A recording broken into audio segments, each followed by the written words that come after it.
warahmatullahi wabarakatuh.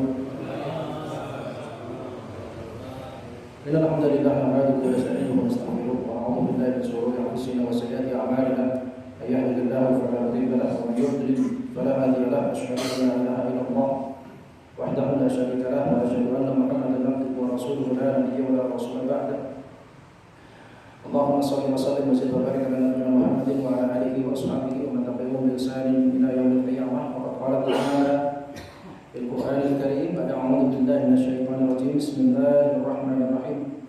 Ya ayyuhalladzina amanu taqullaha haqqa tuqatih wa la tamutunna illa wa antum muslimun.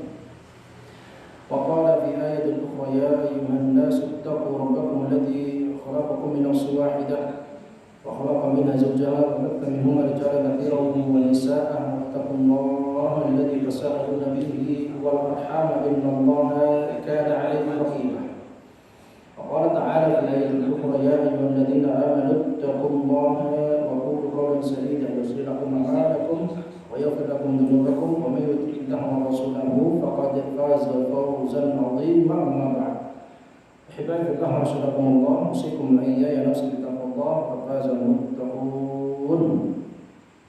Hadirin yang dirahmati Allah Subhanahu wa taala, jamaah sekalian, teman-teman, marilah kita selalu senantiasa memanjatkan puji syukur kepada Allah Subhanahu wa taala. Kesempatan yang berbahagia ini kita diizinkan untuk bermuajahah, berkumpul kembali selagi masih diberikan kesempatan oleh Allah, maka kenikmatan berjamaah, kenikmatan menuntut ilmu, kenikmatan sholat berjamaah selalu dan wajib untuk kita syukuri sebelum kemudian Allah memutus semua kenikmatan itu dengan kematian. Maka meskipun sudah berlalu, kita selalu mendoakan saudara kita, beliau Pak almarhum Pak Tomo yang biasanya ikut kajian, beliau beberapa hari yang lalu dipanggil oleh Allah Subhanahu wa taala.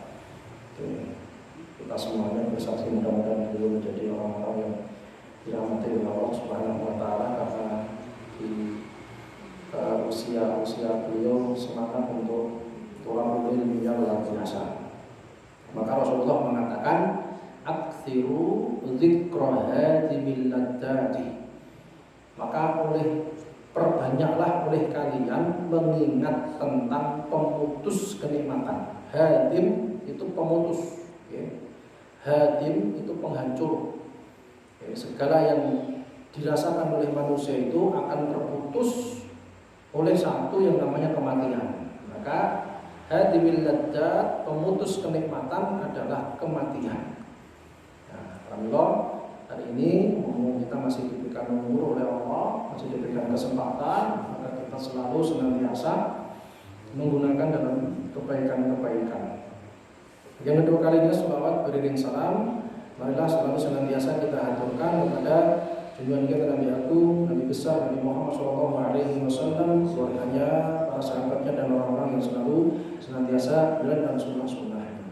Hadirin Bapak Ibu yang dirahmati Allah Subhanahu wa taala, pertemuan terakhir kita membahas tentang dua ayat, dua surat dengan 3 ayat. Ayat pertama dan ayat kedua dari At-Takatsur, yang kemudian kita kaitkan pembahasannya dengan bab memperbanyak amal ibadah, utamanya di usia lanjut dalam kitab Riyadhus Shalihin. Jadi kitab Riyadhus Shalihin kita masuk ke baru, judulnya adalah keutamaan untuk memperbanyak amalan-amalan kebaikan, utamanya di usia lanjut atau di lanjut usia senja atau usia tua. Meskipun ini juga anjuran tidak hanya terkait dengan usia yang tua, tetapi anjurannya adalah untuk memperbanyak amalan kebaikan mumpung masih diberikan umur panjang oleh Allah Subhanahu wa taala, sehingga kebaikan-kebaikan di masa muda kita itu menjadi pola dalam kehidupan. Karena tidak ada yang instan. Kalau memulainya di usia lanjut baru dimulai, kemungkinannya 2 bisa istiqomah, bisa juga tidak. Nah, keistiqomahannya itu ya sebuah kenikmatan yang barangkali tidak semua orang mendapatkan nikmat istiqomah, karena istiqomah itu berat. Ya. Allah, Bapak Ibu yang dirahmati Allah Subhanahu wa taala, pada pertemuan yang lalu kita membahas tentang alhaakumut takatsur. Bermegah-megahan telah melalaikan kalian, kata Allah Subhanahu wa taala, hatta zurtumul maqabir. Hal itu terus sampai kita dimasukkan ke dalam liang lahat atau dalam kubur. Maka sifat buruk itu kalau tidak dihentikan dengan sekuat tenaga, maka tidak ada yang bisa menghentikan kecuali kematian. Hatta zurtumul maqabir. Kalau sudah masuk kubur baru kita merasakan, oh ternyata beginilah rasanya penyesalan terhadap kehidupan yang ada di dunia yang selama ini kita tinggalkan perintah-perintah untuk berbuat baik. Hatta zurtumul maqabir kalla sawfa ta'lamun tsumma kalla sawfa ta'lamun. Sekali-sekali kelak kamu akan mengetahui, pasti kelak akan kita ketahui bersama. Tentang apa? Nah, itu tadi tentang getunnya seseorang ketika sudah dimasukkan ke dalam kubur. Kalau Bapak Ibu yang dirahmati Allah Subhanahu wa taala, kalau dikaitkan dengan kitab Riyadhus Shalihin, maka Imam An-Nawawi memulai dengan mengutip salah satu firman Allah Subhanahu wa taala yang berbunyi, awalam nu'ammirkum, bukankah sudah aku panjangkan umurmu sampai usia tertentu. Jadi ada yang dipanjangkan umurnya sampai usia tertentu, ada yang umur itu tidak sampai 60 tahun, tapi kemudian oleh Allah diingatkan, awalam nu'ammirkum, bukankah sudah aku panjangkan umurmu. Kenapa kemudian tidak memperbanyak amal ibadah? Kenapa tidak memperbanyak hal-hal kebaikan? Kenapa kaki, tangan tidak digunakan sebaik-baiknya untuk berbuat baik? Karena semuanya akan direkam, semuanya akan dilaporkan oleh semua yang diizinkan oleh Allah Subhanahu wa taala untuk memberikan kesaksian. Termasuk yang kita bahas pada pertemuan yang lalu adalah yauma idzin tuhadditsu akhbaraha. Pada hari itu bumi akan menceritakan kabarnya. Segala yang diketahui oleh bumi akan diceritakan, diizinkan oleh Allah Subhanahu wa taala untuk disampaikan pada hari hisab, hari persidangan. Maka Bapak Ibu yang dirahmati Allah Subhanahu wa taala, sebelum kita melanjutkan pembahasan kita terkait dengan hadis-hadis yang diungkapkan oleh Imam An-Nawawi berkenaan dengan umur, maka mumpung masih di bulan Muharram, saya ingin menyisipkan salah satu di antara agenda yang bisa kita lakukan di bulan Muharram. Maka bulan Muharram salah satu di antara bulan haram, atau bulan yang diharamkan oleh Allah Subhanahu wa taala, Ashhurul Hurumi. Ashhur al-Hurum atau bulan-bulan yang diharamkan. Maka ada penyebutan di dalam bulan-bulan Hijriyah itu beberapa bulan yang diharamkan oleh Allah Subhanahu wa taala untuk aktivitas selain ibadah. Karena dulu itu tidak bisa dihapus dari rekam sejarah bahwasanya kadang-kadang menyelesaikan persoalan itu dengan peperangan.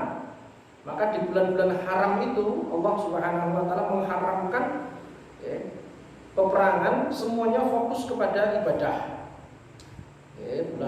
Bulan Rajab, bulan Dzulqa'dah, bulan Dzulhijjah, bulan Muharram. Nah, kita masih di bulan Muharram. Oleh Ibnu Rajab Al-Hambali di dalam kitab Lataiful Ma'arif ini menjadi bab yang kedua. Kalau pembahasan bulan menjadi bab yang pertama. Agenda bulan Muharram di dalam kitab Lataiful Ma'arif itu beliau mengatakan minimal ada 3 pembahasan, atau ada 3 kegiatan, ada 3 amalan yang bisa kita maksimalkan di bulan Muharram.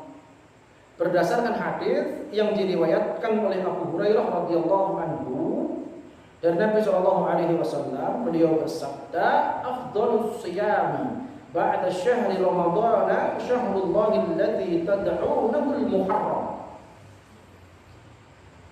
Sebaik-baik puasa setelah bulan Ramadan adalah puasa di bulan Allah yang kalian sebut dengan Muharram, syahrullahi al-Muharram. Nampaknya memang hanya bulan Muharram yang penyebutannya dinisbatkan atau disandarkan dengan bulan Allah, ya. Syahrullahi al-Muharram, bulan Allah, bulan haram, ya. Yang lazim, ya. Meskipun penyebutan bulan itu kan semuanya milik Allah Subhanahu wa Ta'ala, tapi bulan ini dinisbatkan bulan Allah karena memang diperuntukkan beribadah, ya. Bulan haram, Syahrul Muharram, tad'unahu Muharram. Wa afdhalus sholati ba'dal fariidati qiyamul lail. Afdhalus sholah ba'dal fariidah qiyamul lail. Dan sebaik-baik sholat setelah sholat fardu adalah sholat sunnah qiyamul lail. Sholat yang didirikan di tengah malam, artinya tahajud. Wa minal laili fatahajjad bihi nafilatan laka asa ay yab'atsaka rabbuka maqaman mahmuda. Wa minal lail, dan di antara malam atau sebagian malam, sepertiga malam kalau bahasa kita, fatahajjad bihi, maka bertahajudlah di waktu itu. Tahajud di waktu malam hari. Kenapa? Termasuk di antara sholat sunnah yang terbaik setelah sholat fardu. Sholat sunnah itu memiliki keutamaan. Sholat rawatib, sholat yang mengiringi sholat fardu baik sesudah maupun sebelumnya, sholat sunnah yang lain, maka pahalanya kalah dengan qiyamul lail. Dengan catatan ya sama-sama ikhlas, sama-sama ikhlas. Kenapa harus pasal satunya itu? Kenapa seperti itu? Sinaoson itu, awake dhewe melaksanakan sholat qiyamul lail tapi tidak ikhlas, ya sama saja. Dan itu nanti akan dibahas secara lengkap oleh beliau di dalam bab ini. Mudah-mudahan ketiga-tiganya bisa kita bahas. Jadi di dalam kalender Hijriah bulan Muharram, Ibnu Rajab Al-Hambali beliau mengatakan ada 3 amalan yang bisa dimaksimalkan oleh setiap muslim. Kalau dikaitkan dengan Imam An-Nawawi, Riyadhus Shalihin, maka bagi kita yang lanjut usia, bagi kita yang mencoba untuk mensyukuri nikmat umur, maka bulan Muharram bisa kita maksimalkan ibadah itu. Meskipun kedua ini, dari 3 itu, dari 3 itu, 2 hal bisa dilaksanakan di luar bulan Muharram, yang satu hanya di bulan Muharram saja atau di bulan Dzulhijjah. 2 adalah siam dan qiyam, di puasa dan tahajud. Yang selebihnya atau satu lagi adalah kepulangan jamaah haji. Maka di situ ada potensi ibadahnya. Bukan hanya sekedar fenomenal 40 hari di Makkah, Madinah, lalu kemudian pulang ke Indonesia dengan segala macam hiruk pikuk penerbangan. Tidak hanya sekedar itu, ternyata keberangkatan dan kepulangan haji itu ada nilai ibadahnya. Kalau dikembalikan pada ulasan dari Ibnu Rajab Al-Hambali, maka kita mulai. Bismillahirrahmanirrahim. Berdasarkan hadis yang diriwayatkan oleh Abu Hurairah, kemudian dikeluarkan oleh Imam Muslim, ini memberikan pelajaran kepada kita bahwasannya di bulan Muharram itu 2 ibadah ini bisa dimaksimalkan dengan pahala yang besar, yaitu puasa sunnah serta tahajud atau qiyamul lail. Nah, ada pertanyaan, bagaimana kemudian pelaksanaan puasa sunnah yang sebenarnya di bulan Muharram itu? Apakah seluruh 1 bulan itu penuh kemudian dilaksanakan berpuasa? Atau hari-hari tertentu saja? Nah, untuk menjawab itu, beliau mengatakan, Ibnu Rajab Al-Hambali hadis ini secara jelas menyatakan bahwa puasa sunnah terbaik setelah puasa wajib di bulan Ramadan adalah puasa di bulan Allah Muharram atau bulan Muharram. Sehingga dapat dipahami bulan Muharram itu ketika diisi dengan puasa, pahala puasanya besar. Ini bittifaqil ulama, kesepakatan berdasarkan hadis itu. Wa khilafuhu, dan ikhtilafnya, perselisihannya, perbedaannya adalah letak perbedaan itu pada apakah satu bulan penuh atau tanggal-tanggal tertentu saja. Pada prinsipnya memperbanyak puasa itu kan baik, puasa sunnah itu baik. Tetapi kalau sudah menyandarkan kepada kebiasaan dan hadis Rasulullah, maka tidak boleh kaidah umum itu kemudian diberlakukan.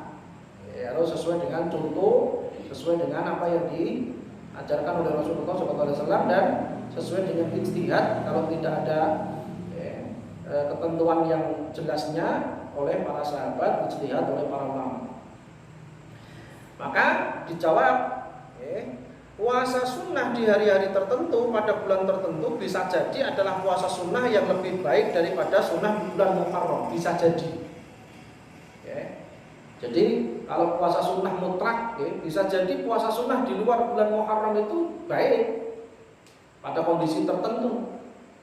Kenapa? Karena pelaksanaannya kalau Muharram hanya 1 bulan saja, diniatkan puasa di Muharram itu hanya 1 bulan saja. Sementara ibadah puasa yang lain bisa setiap hari, setiap minggu, misalkan puasa Senin Kamis, atau puasa Daud. Pernah dulu ada sahabat yang minta rekomendasi, ya Rasulullah, saya pengen berpuasa, bagaimana puasa yang baik? Kalau puasa 3 hari dalam 1 bulan saja. Saya mampu lebih dari itu harusnya.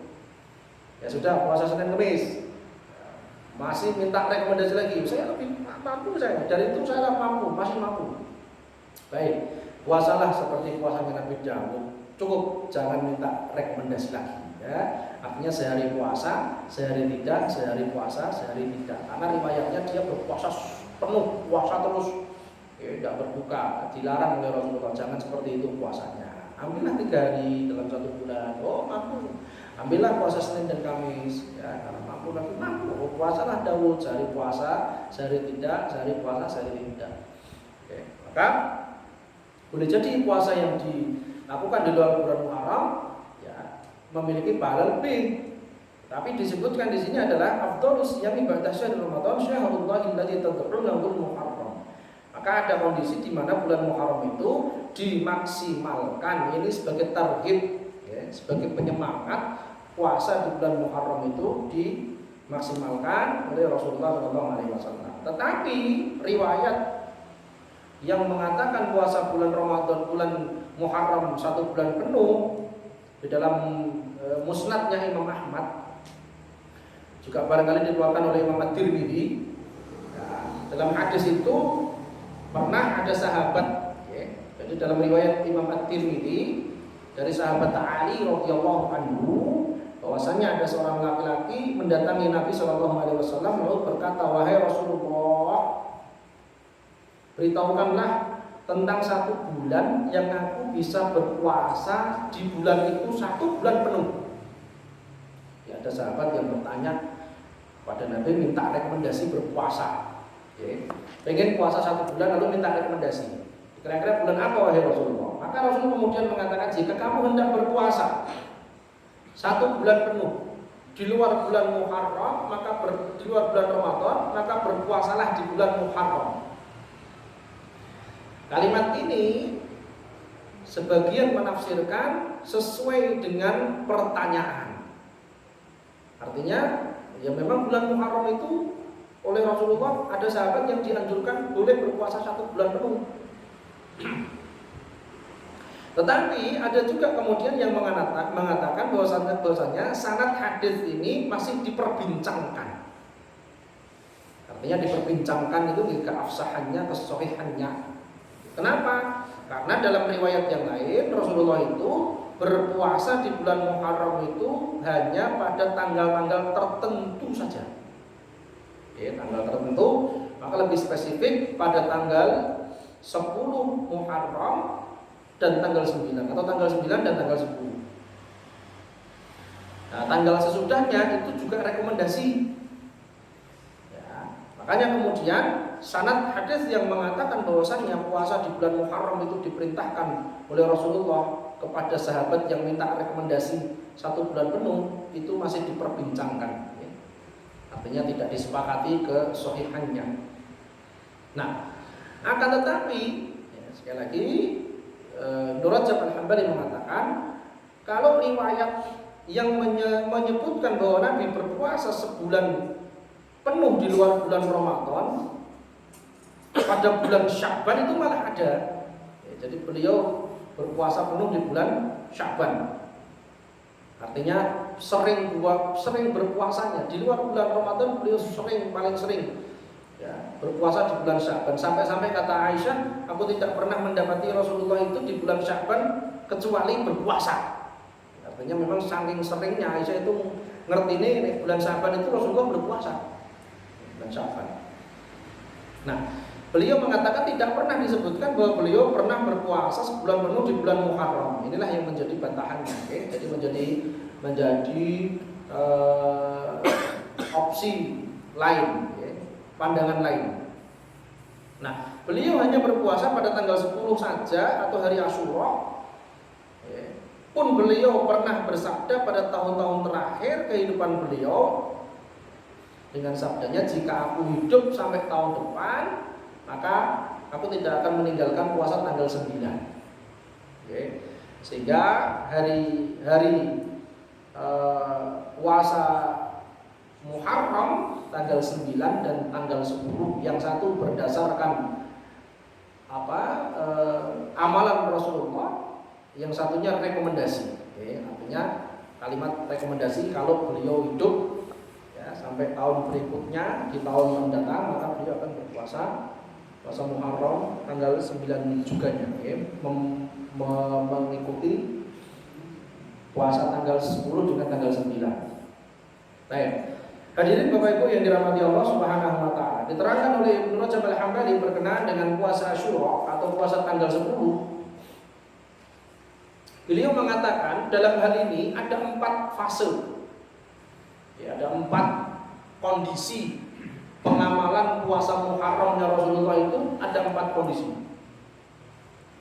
Yang pertama adalah beliau sudah mengamalkan puasa tanggal 10 itu ketika berada di Makkah. Ketika beliau masih berada di Makkah itu beliau sudah berpuasa tanggal 10.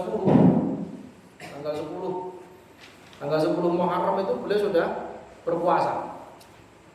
Oke. Kenapa seperti itu? Karena orang-orang Arab Quraisy dulu, ya, orang-orang Arab itu mereka punya keyakinan bahwa tanggal 10 itu, ya, tanggal 10 itu tanggal yang sudah dikeramatkan sejak dulu-dulunya. Ya. Dalam salah satu hadis diriwayatkan oleh Abu Hurairah radhiyallahu anhu dari Ibrahim Al-Hajari berkata dari Abu Hurairah radhiyallahu anhu, Nabi sallallahu alaihi wasallam bersabda, "Yaumu Asyura kana tasumuhul anbiya'u fasumuhu antum." Puasa tanggal 10 Muharram Asyir, tanggal 10 Muharram, hendaklah kalian berpuasa karena pada hari itu adalah hari di mana para nabi juga berpuasa. Kanat tasumuhul anbiya'u. Pada hari itu para nabi berpuasa di tanggal 10. Disebutkan oleh Imam Al-Baihaqi di dalam musnadnya. Nah, kaum Yahudi juga melaksanakan puasa di tanggal 10. Maka Ibnu Rajab Al-Hambali beliau mengulas bahwasanya ternyata puasa tanggal 10 itu sudah pernah dikerjakan Rasulullah ketika beliau berada di Makkah. Maka beliau mengatakan terkait dengan puasa tanggal 10 Muharram, Nabi melewati atau melakukannya 4 fase, ya, dalam 4 keadaan. Yang pertama, beliau berpuasa ketika berada di Makkah. Disebutkan oleh Ibnu Rajab Al-Hambali, beliau melaksanakannya di Makkah, namun tidak memerintahkan kepada pengikutnya kaum muslimin untuk melaksanakan puasa itu. Ini nanti yang membedakan amalan beliau ketika di Madinah. Ketika di Mekah itu dia puasa sendiri saja. Tidak menganjurkan, tidak mengajak sahabat untuk berpuasa. Di dalam As-Sahihain ini diriwayatkan di dalam kitab Sahihain Bukhari dan Muslim dari Aisyah radhiyallahu anha, dia berkata, hari Asyura adalah hari di mana kaum Quraisy berpuasa di zaman jahiliyah, pada zaman jahiliyah. Dan Nabi SAW juga berpuasa pada hari itu. Maka tatkala beliau tiba di Madinah, beliau melaksanakannya dan memerintahkan orang-orang agar melaksanakannya. Kemudian tatkala turun perintah wajibnya berpuasa Ramadan, beliau berpuasa pada bulan Ramadan dan meninggalkan puasa 10 Muharram, Yaum Ashir atau Yaum Asyura. Dengan sabdanya bahwasanya siapa yang mau berpuasa pada hari itu silahkan berpuasa, dan siapa yang tidak mau silahkan tidak berpuasa. Jadi memang sudah pernah dikerjakan oleh Rasulullah ketika beliau berada di Makkah, tapi tidak dengan penekanan. Pokoknya dikerjakan sendiri. Dasarnya adalah orang-orang Arab, orang-orang Quraisy itu dulu sudah melaksanakan puasa itu. Dalam riwayat Imam Bukhari disebutkan bahwa Rasulullah SAW bersabda, siapa yang hendak berpuasa silahkan dia berpuasa, dan siapa yang tidak ingin berpuasa maka silahkan dia tidak berpuasa. Ini ketika beliau berada di Makkah di awal-awal melaksanakan puasa tanggal 10. Lalu kemudian keadaan yang kedua atau fase yang kedua, tatkala Nabi tiba di Madinah dan menyaksikan kaum ahli kitab, ini orang-orang Yahudi dan Nasrani, berpuasa pada tanggal 10 atau mengagungkan tanggal 10 itu, maka pada masa itu beliau merasa senang. Jadi ada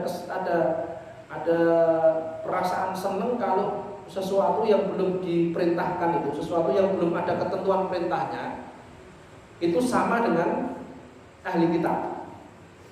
Jadi ketika di Madinah itu, menurut Ibnu Rajab Al-Hambali, beliau mengulas, beliau itu senang melakukan sesuatu yang sama dengan ahli kitab untuk persoalan-persoalan yang belum diperintahkan. Belum ada perintahnya dari Allah itu mau ngapain ya? Oh, ahli kitab gini, ya wis. Maka ketika beliau di Madinah, beliau pun berpuasa tanggal 10 dengan dasar itu tadi.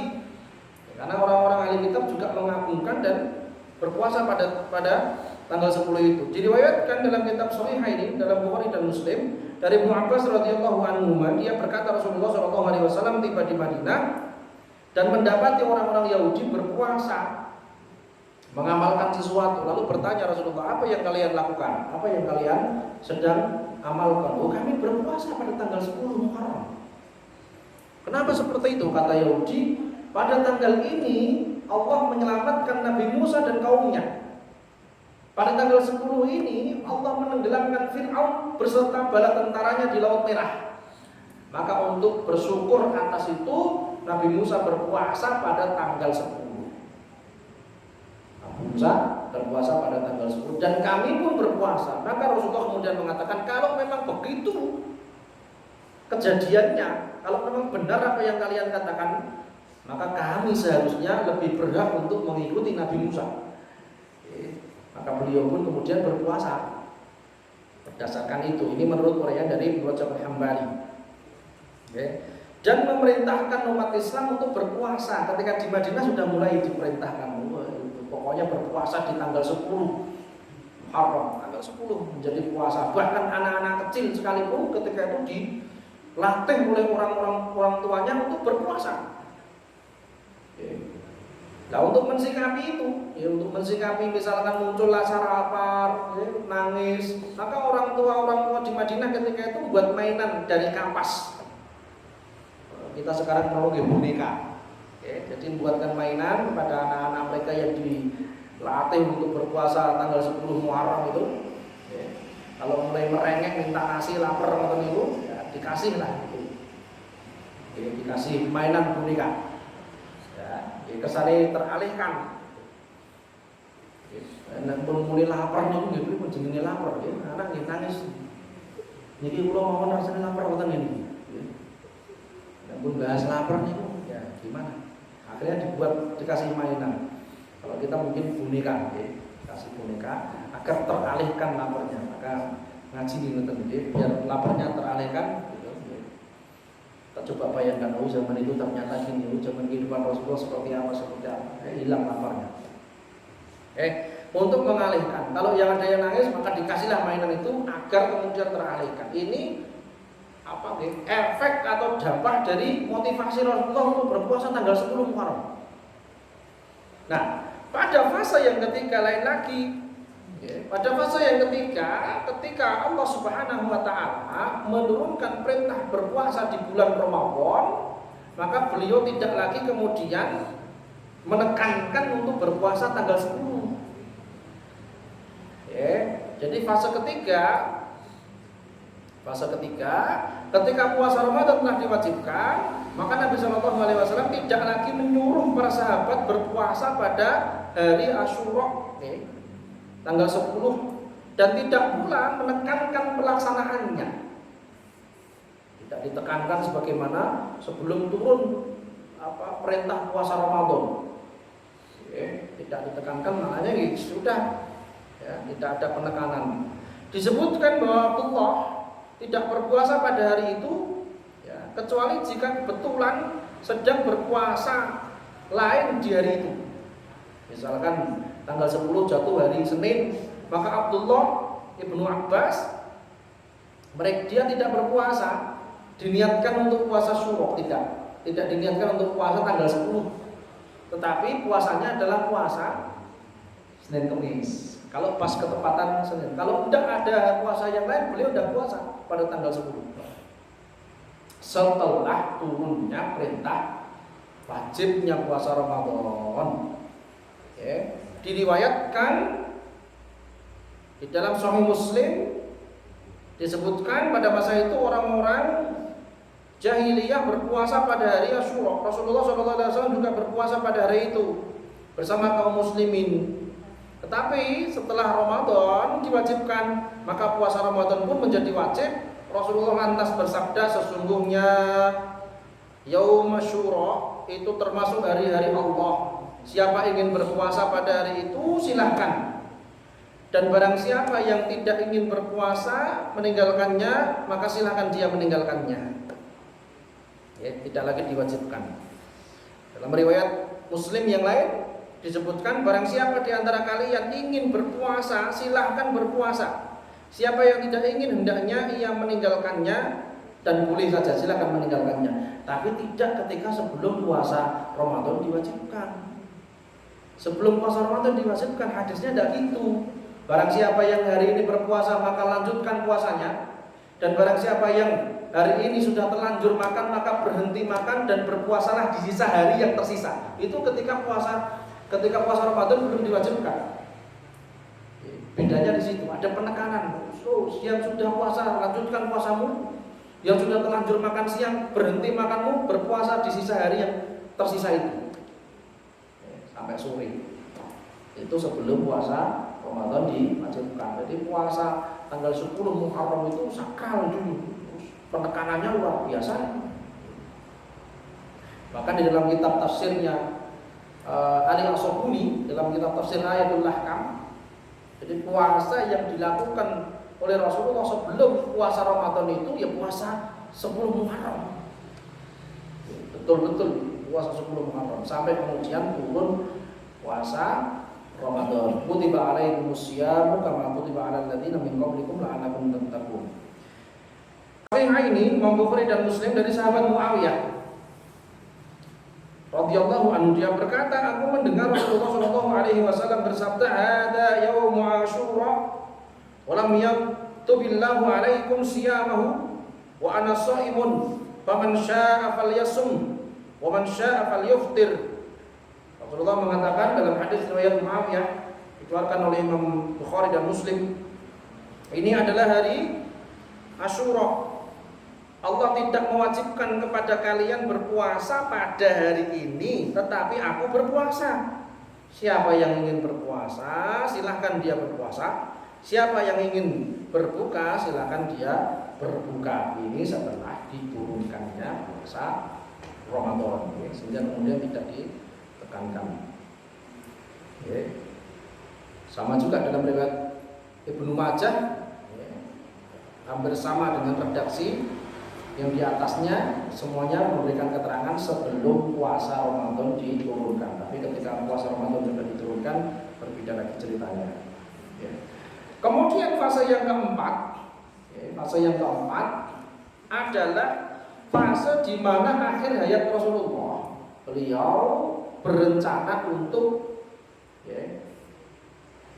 tidak berpuasa tanggal 10 saja. Nah, ini penguat yang terakhir. Jadi akhir hayat beliau berencana untuk tidak berpuasa tanggal 10 saja, tetapi ditambah dengan tanggal 9.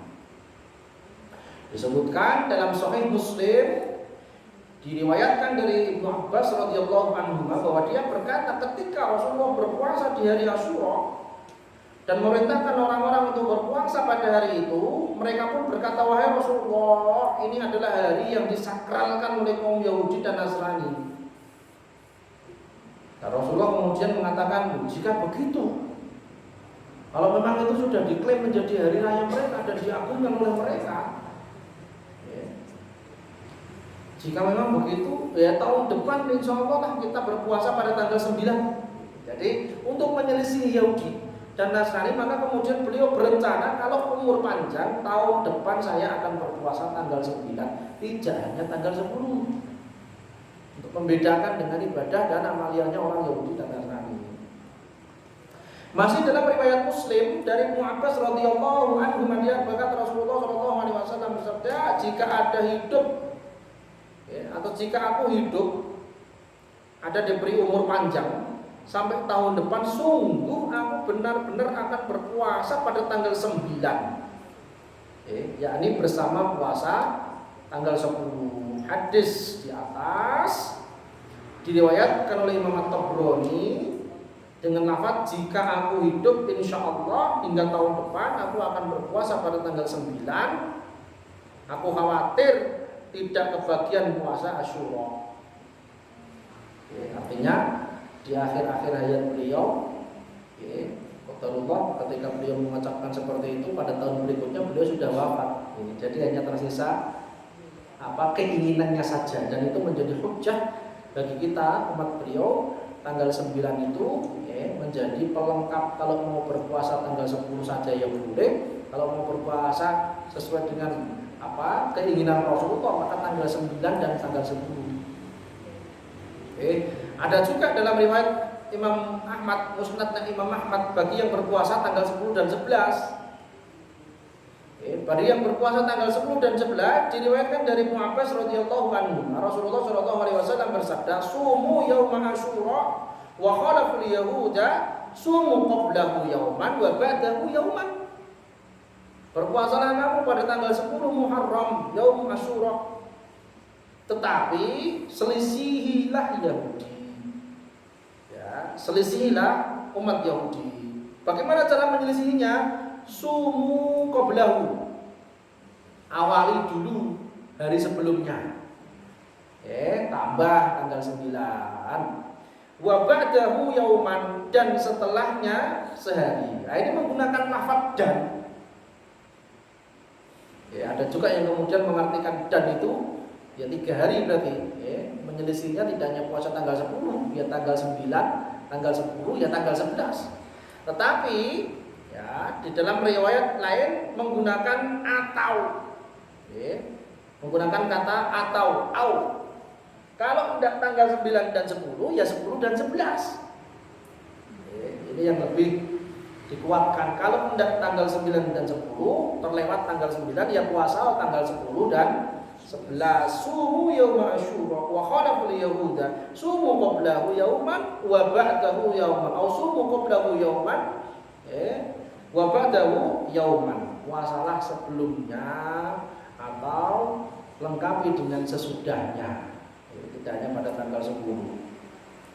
Tapi sekali lagi ini adalah kesunahan. Dalam riwayat Abu Musa, diriwayatkan oleh Abu Musa Al-Madini, beliau menguatkan yang lafadznya au, ya. Kalau tidak tanggal 9 dan 10 ya 10 dan 11. Tapi ini berkenaan dengan amalan yang pertama di bulan Muharram yang bisa kita maksimalkan, yaitu berpuasa. Ya, yaitu berpuasa.